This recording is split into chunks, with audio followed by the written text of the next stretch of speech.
Hello everyone, আজকে বাড়িতেই বানিয়ে নিচ্ছি দই বড়া। তার জন্য প্রথমেই নিয়ে নিচ্ছি সুজি, টক দই। আর টক দইটা অতি অবশ্যই আপনারা রুম টেম্পারেচারে রাখবেন। আমারটা রাখা হয়নি, তার জন্য আমি ঠান্ডা টক দই দিয়েছি। এবং তার সাথে একটু জল দিয়ে ভালো করে ব্যাটারটা বানিয়ে নেবেন।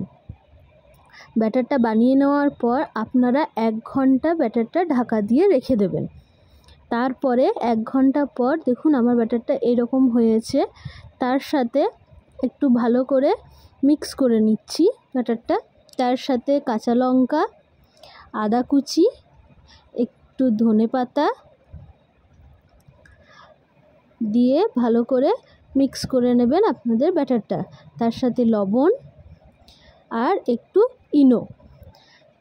আপনারা বেকিং পাউডারও দিতে পারেন, আমার কাছে বেকিং পাউডার ছিল না, তাই আমি দিয়েছি ইনো।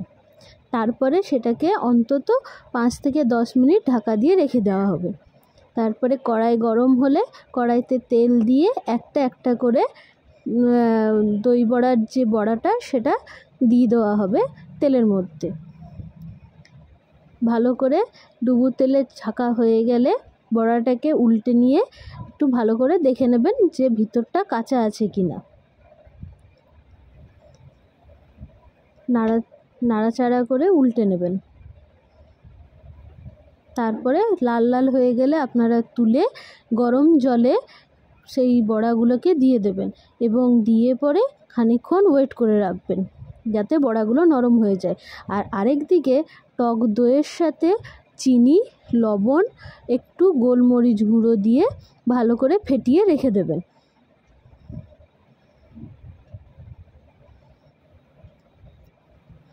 তারপরে বড়াগুলো একটু নরম হয়ে গেলে জল থেকে তুলে আপনারা একটা পাত্রে রেখে দেবেন। তারপরে আপনাদের তৈরি হয়ে যাবে দই বড়ার বড়া এবং প্লেটে ভালো করে সাজিয়ে নেবেন। আমি 4টে করে দিচ্ছি, আপনাদের ইচ্ছে হলে আপনারা যতগুলো করে খাবেন আপনারা আপনাদের ইচ্ছা মতন সাজিয়ে নেবেন। এবং তার উপরে দই দিয়ে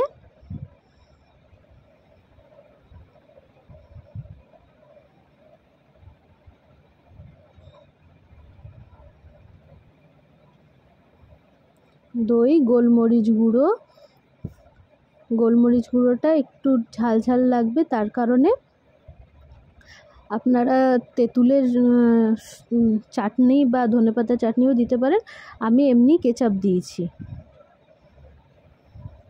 আর উপর থেকে একটু সেও ভাজা। তাহলেই তৈরি হয়ে যাবে আপনাদের বাড়িতে বানানো অতি সহজে দই বড়া। Thank you.